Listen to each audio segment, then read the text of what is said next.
Dihydroboldenone cypionate is probably the least studied anabolic-androgenic steroid that people use nowadays. Some bodybuilders love it and swear by it, even though it might cause systemic inflammation and potentiate strong androgenic effects on the liver. If you're thinking about giving DHB a shot or 100 and try it for yourself, make sure you watch this video all the way to the end. You'll probably change your mind like I did. Vigorous Steve here. Get ready for a quick one, as there isn't much scientific evidence available for 1-testosterone, aka dihydroboldenone, aka DHB. It's obviously the 5-alpha-reduced dihydrotestosterone equivalent of boldenone, meaning that your body synthesizes DHB for free when you take boldenone undestinate, injectable equipoise, unless you take a 5-alpha reductase inhibitor like finasteride or dutasteride. DHB used to be sold over the counter as an oral prohormone, and it's a metabolite of 1-epiandrosterone, 1-androstenedione, boldione, and boldenone, meaning that these compounds are actually prohormones for dihydroboldenone themselves. But after the updated Steroid Control Act of 2024, DHB is only available as an injectable dihydroboldenone cypionate. And it seems that a lot of people prefer DHB over boldenone undestinate, just like they prefer trestolone over trenbolone or nandrolone. So let's spend some time looking into the scientific evidence to see if dihydroboldenone is safe and effective. So let's get started with the evidence-based unique characteristics. I was able to find a whopping 2 full publications. Biotransformation with Stereobacter denitrificans bacteria produces dihydroboldenone from dihydrotestosterone produced by anaerobic incubation.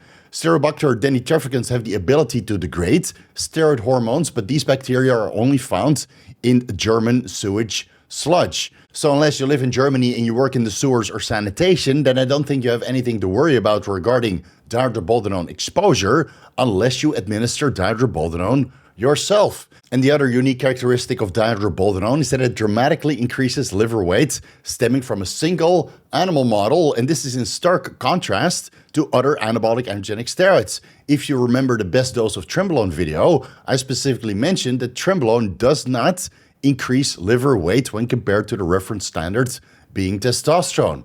But with dihydroboldenone, liver weight shoots up dramatically. So let's get into that single publication that we're going to discuss in this video, performed by Friedel et al., published on August 20, 2006, titled 17-beta-hydroxy-5-alpha-androst 1N3-one, also known as 1-testosterone, also known as dihydroboldenone, also known as DHB, is a potent androgen with anabolic properties.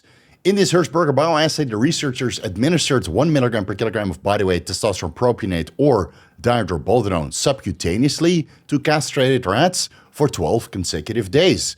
After the treatment, they investigated weight changes of the prostate, liver, heart, seminal vesicles, and the left or ani muscle to assess the anabolic and androgenic potency of dihydroboldenone. Unfortunately, they did not track changes to kidney weight, which would have been a great way to determine if the kidney toxicity stemming from all of those, the wide variety of boldenone studies, which I already highlighted in 2 separate videos. I'll link them down below and at the end of this one. Those studies showed that there was a clear kidney toxicity in the absence of circulating estradiol or antioxidants. So I would have liked to see a single study of dihydroboldenone investigating changes on kidney weight to see if this kidney toxicity is actually stemming from dihydroboldenone or boldenone, so you can make a better assessment on which of these compounds is technically safer when it comes to kidney health. Dihydroboldenone was shown to have similar anabolic to androgenic activity as testosterone propionate. Interestingly, treatment with dihydroboldenone in contrast to testosterone propionate showed a significant increase of liver weight compared to intact and castrated animals. And based on a graph, it appears that there's a 4 times increase compared to the control group. So that's pretty significant. And while we're on the topic of Hirschberger bioassays, William Llewellyn mentioned in the Anabolics 11th edition that dihydroboldenone has an anabolic rating of 200 and an androgenic rating of 100. But if we analyze the results of this Hirschberger bioassay and we start comparing molecule for molecule, discounting the ester of testosterone propionate and accounting for the molecular weight differences between testosterone and dihydroboldenone, then this results in 29.9% less testosterone molecules compared to dihydroboldenone molecules, even if you inject the exact same amount of milligrams. And you can clearly see in the graphs that testosterone propionate has almost comparable weight changes of the levator ani muscle, ventral prostate, and seminal vesicles, meaning that 70% the amount of testosterone molecules are more anabolic than dihydroboldenone molecules at the exact same amounts of milligrams. So even though the Anabolics 11th edition says an anabolic rating of 200 and an androgenic rating of 100, if you start comparing molecule for molecule, and again, you discount the ester weight, then based on this 2006 Hershberger bioassay, dihydroboldenone should have an anabolic rating of 55.8 and an androgenic rating of 77.3 to 362.8, which is based on the weight changes of the liver, right? I would consider weight changes of the liver to be androgenic undesired effects. But of course, in the real world, this doesn't really play out at all because a lot of bodybuilders swear by dihydroboldenone and say that milligram for milligram compared to testosterone, DHB is significantly more potent regarding anabolism and overall strength gains in the gym. And anecdotally, we don't really see these changes regarding the increase in liver weight or overall volume play out in the real world, but that's probably because bodybuilders don't really go in for blood work that often or do an ultrasound or MRI on their liver or a fibroscan potentially before, during, and after dihydroboldenone treatment. They only go in for blood work or imaging when their liver is sticking out of their abdomen and their liver parameters are severely skewed, in which case it's already too late. But what I do read a lot, and this is very alarming to me, being the whistleblower of the correlation between systemic inflammation and synthetic carrier oils, is that dihydroboldenone can cause an elevation in C-reactive protein and systemic inflammation, even in homebrewers who send in their raws for third-party testing to make sure that there's no contaminants, no heavy metals, no other compounds alongside the dihydroboldenone cypionate that they just purchased, and put the DHB, blend this with minimal amounts of benzyl alcohol, benzyl benzoate in organic carrier oils that are not known to cause systemic inflammation, and yet they still get systemic inflammation. Since the scientific evidence is so paper thin, I'm not entirely sure where these issues are stemming from. Is that dihydroboldenone or some of its metabolites have some sort of carcinogenic or highly inflammatory effects in certain parts of the body, and that's why C-reactive protein levels tend to go up even at low dosages of 50 milligrams weekly? I'm not entirely sure. So based on the extremely limited scientific evidence available for dihydroboldenone, the clear increases in liver weight in that single Hershberger bioassay, the systemic inflammation reported anecdotally, basically worldwide on all of the steroid message boards, and the kidney toxicity studies performed on its parent hormone, boldenone, I would suggest you to stick with primobolan, trembolone, trestolone, or mastrone instead. But while we're at it, we might as well dive into the evidence-based detection times in human urine. After a single administration of 40 milligrams 1-epiandrosterone and 4 milligrams 1-androstenedione orally, dihydroboldenone, being metabolite of these prohormones, dihydroboldenone and some other metabolites were detectable over 45 hours because the study didn't last any longer.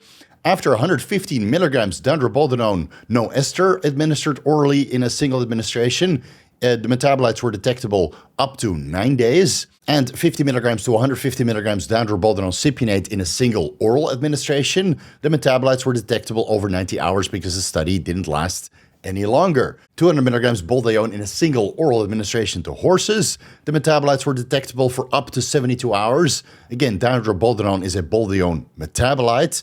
And 800 milligrams dihydroboldenone orally to horses in a single administration, the metabolites were also detectable for 72 hours. So we can't really do much with this because there's no intramuscular administration. Unfortunately, there's no reported detection times for dihydroboldenone, but being a metabolite of boldenone, we can go with the reported detection times for boldenone acetate cypionate or andestinate being 5 months. So if you're subject to random drug testing, don't take boldenone or dihydroboldenone.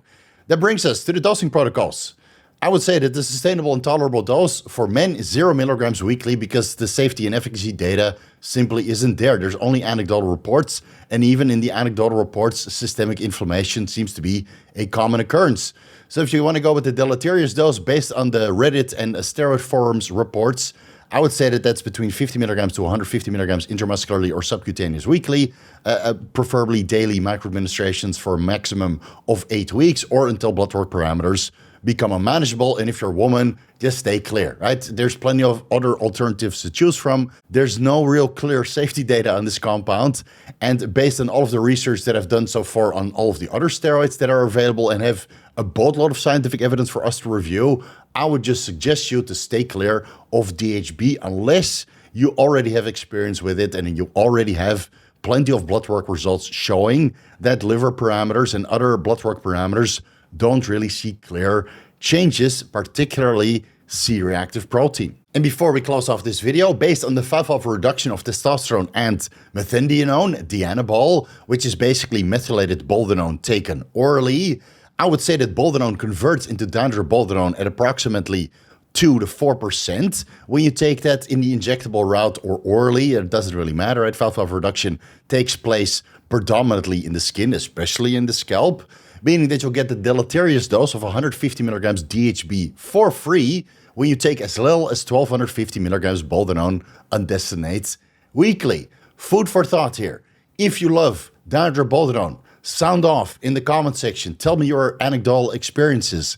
Did you get increased C-reactive protein levels and overall systemic inflammation bordering on test flu? Or are you happy-go-lucky you get all of the results but none of the negative side effects? And did you do an ultrasound or MRI or fibroscan on your liver before and after you took dihydroboldenone? Let me know down below. It's not going to change my mind, but I would like you to fuel the algorithm if you're a lover of DHB so we can get this video going so more people can see it. Thank you guys so much for watching. You can find everything that I'm associated with down below in the YouTube description section. If you're living in the United States and you want to do blood work, look no further than Merck Health. They have excellent healthcare providers who can help you interpret your blood work results if you're on the dihydroboldenone sandwich alongside a testosterone base, obviously. And if you don't live in the United States, well, you still need to do your blood work frequently when dabbling with anabolic-androgenic steroids, whether that's DHB or not. Vigorous crew, you guys know what to do. A trembolone sandwich frontal bicep for you guys. Just look at it. Look at it. Can you get this with dihydroboldenone? I'm not entirely sure because I never took it in my life, and I'm not going to start anytime soon. Thank you guys so much for watching, and I'll see you in the next video.